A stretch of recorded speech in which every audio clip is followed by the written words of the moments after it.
வணக்கம் நண்பர்களே. ஏமாளியாக பிழைத்து விட்டோமோ என்று நினைக்கிறாயா? இந்த உண்மையை கேள், உன் வாழ்க்கை மாறும். உங்கள் வாழ்க்கையில் யாராவது உங்களை ஏமாளி என்று நினைத்திருக்கிறார்களா? நீ நல்ல மனதோடு உதவி செய்தாய். நீ ஒருவரை நம்பினாய். நீ அவர்களுக்கு உன் நேரம், உன் பணம், உன் மனசு எல்லாம் கொடுத்தாய். ஆனால் கடைசியில் என்ன நடந்தது? அவர்கள் உன்னை விட்டு போனார்கள். உன்னை ஏமாற்றி விட்டார்கள். அப்போது உன் மனதில் ஒரு கேள்வி வந்திருக்கும், நான் ஏமாளியா? என்னை எப்படி உன்னால் ஏமாத்த உனக்கு மனசு வந்துச்சு அப்படின்னு உங்களுக்குள்ள நீங்கள் நிறைய தடவை புலம்பியிருப்பீங்க.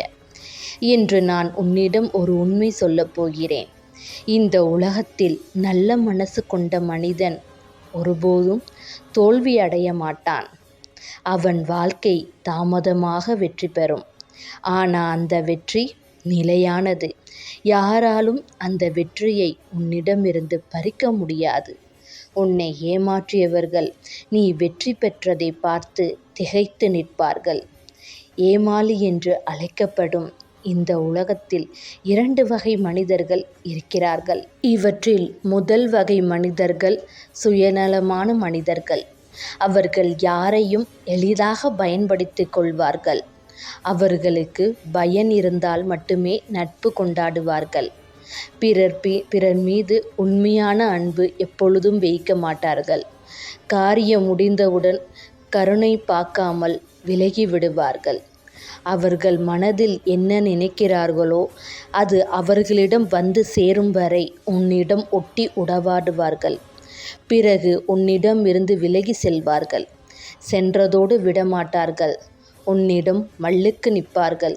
சண்டை போடுவார்கள். நீ எனக்கு என்ன செய்தே என்று கேள்வி கேட்பார்கள். இந்த சுயநலத்தோடு இருப்பார்கள். ஆனால் பிறகு அதை நினைத்து நீ வேதனைப்படுவாய். இனிமேல் இவங்களுக்கு இந்த உதவியை நான் செய்ய மாட்டேன் என்று பலமுறை உன் மனதில் நினைத்திருப்பாய். ஆனால் அடுத்த முறை அவர்கள் கண்ணீரை கசைத்து கொண்டு உன் முன் வந்து நின்றால் பழைய நினைவுகள் அனைத்தையும் மறந்துவிட்டு நீ முதலிருந்து உதவி செய்ய ஓடிவிடுவாய். நீ உதவி செய்வதும் அதை அவர் வாங்கி கொண்டு பின் மறப்பதுமே உன் வாழ்க்கையில் நடந்த போராட்டமாக இருக்கும். இதனால் நீ எப்படி ஏமாளியாக இருப்பாய்? அவர்களுக்கு நீ நல்லது செய்தாய். அவர்கள் அதை அனுபவித்துவிட்டு உன்னை மறந்தார்கள், மறுத்தார்கள். கவலைப்படாதே. நீ ஏமாளியாக இருந்தாலும் கடவுளின் ஆசீர்வாதம் பெற்றாய். ஏன் எனக்கு மட்டும் இந்த சோதனை என்று நீ கவனித்திருக்கிறாயா? நல்ல மனிதர்களுக்குத்தான் துரோகம், தோல்வி, தனிமையில் இருப்பது இவை அனைத்தும் அதிகமாக வரும். துரோகம் என்பது நீ அவர்களுக்கு உதவிய பின் உன் கையில் லாபத்தை பார்த்தவர்கள்தான் உனக்கு முதலில் துரோகம் செய்வார்கள். தோல்வி, நீ தோல்வியில் இருக்கும் பொழுது உனக்கு யாரும் பக்கபலமாக இருக்க மாட்டார்கள். இதை இரண்டும் நீ அனுபவித்தால் தனிமையை அதிகமாக விரும்புவாய். ஆகையால் துரோகம், தோல்வி, தனிமை இவை அனைத்தும் ஒரு மனிதனை வலிமையான மனிதர்களாக மாற்றுவதற்கே. ஒரு மரம் பெரியதாக வளர வேண்டுமெனில் அதன் வேர் ஆழமாக போக வேண்டும். அதேபோல ஒரு மனிதன் உயர வேண்டும் என்றால் அவன் சோதனைகளை கடக்கத்தான் வேண்டும். இன்னொரு உண்மையான சம்பவத்தை சொல்கிறேன் கேள். ஒரு மனிதன் இருந்தான். அவன் எப்பொழுதும் அவன் நண்பருக்கு உதவி செய்து கொண்டே இருப்பான். சிறு வயதிலிருந்து இருவரும் நண்பராக இருந்த நாள் எப்பொழுதும் அவன் மீது அதிக அன்பு கொண்டவனாக இருப்பான். அந்த நண்பனுக்கு வேலை கிடைக்கவில்லை. இருந்தாலும் இவனால் முடிந்த உதவியை அந்த நண்பனுக்கு உதவி வந்தான். சிறிது காலம் கழித்து அந்த நண்பனுக்கு ஒரு வேலை கிடைத்தது. அவன் வாழ்வை அவன் பார்த்து கொண்டு போய்விட்டான். நம் நண்பன் நமக்கு உதவி செய்தான் என்பதை அவன் நினைவில் வைத்து கொள்ளவில்லை. அதோடு அவன் வாழ்க்கையை அவன் பார்த்தால் பரவாயில்ல. திடீர்னு பிரச்சனை வந்தால் பழையபடிக்கு நண்பரிடம் வந்து உதவி கேட்பான், இவன் உதவி செய்வான். இப்படியே இவங்க வாழ்க்கை போய்கிட்டு இருந்துச்சு. ஒரு குறிப்பிட்ட காலத்தில் நீ எனக்கு என்ன செஞ்ச, அந்தளவுக்கு நீ எனக்கு ஒரு உதவி செய்யலையே அப்படின்னு சொல்லி அசால்ட்டாக பேச ஆரம்பித்தான். அப்பொழுது அந்த உதவி செய்த நண்பனுக்கு மனவேதனையாக இருந்தது. எப்படி செய்த உதவியை நீ மறந்த? நான் என்னால் முடிஞ்சதும் செய்யாமல் அளவுக்கு மீறி அதிகமாகவே உதவி செஞ்சேன்.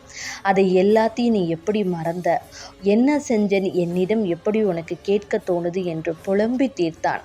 புலம்புவதை அவனிடம் மட்டும் வைக்காமல் அவனை சார்ந்திருப்பவர்களிடமும் புலம்பி தீர்த்தான். எப்படி இவர்கள் இப்படி மாறினார்கள், நான் என்ன செய்வேன் அப்படின்னு சொல்லி புலம்பிக்கிட்டே இருந்தான். அவர்கள் புலம்புன சில மனிதர்கள் அதை எல்லாத்தையும் கொண்டு போய் அந்த நண்பரிடம் போய் சொன்னாங்க. உன் நண்பன் தான் உனக்கு உதவி செஞ்சானாம்ல, அவனோடதுனால தான் நீ இப்போ இந்த இடத்துல இருக்கியாம்ல அப்படின்னு சொல்லி சொன்னாங்களாம். சொன்னோன்னையும் அந்த நண்பருக்கு பயங்கர கோவம் வந்துச்சான். என்னது, நீ செய்த உதவியில் நான் இருக்கிறேனா அப்படின்னு சொல்லி இந்த உதவிய நண்பரிடம் சண்டைக்கு வந்தானாம். அப்பொழுது அவனுக்கு ரொம்ப வேதனையாக இருந்துச்சான்.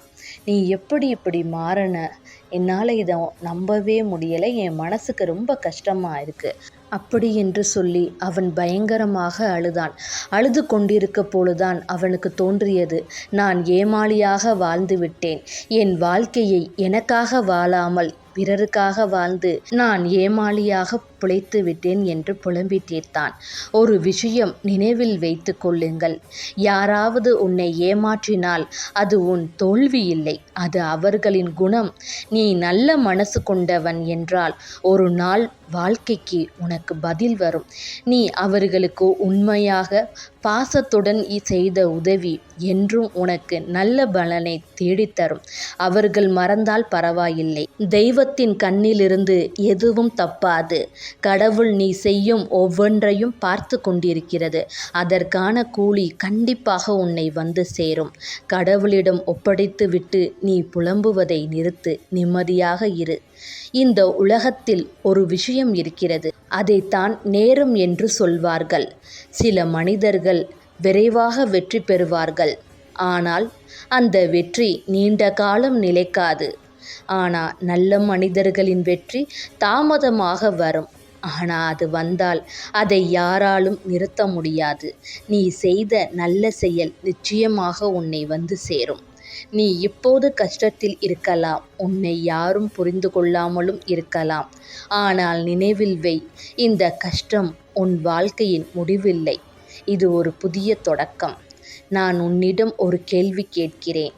நீ யாரையும் ஏமாற்றவில்லை, நீ நல்ல மனசோடு வாழ்ந்தாய்.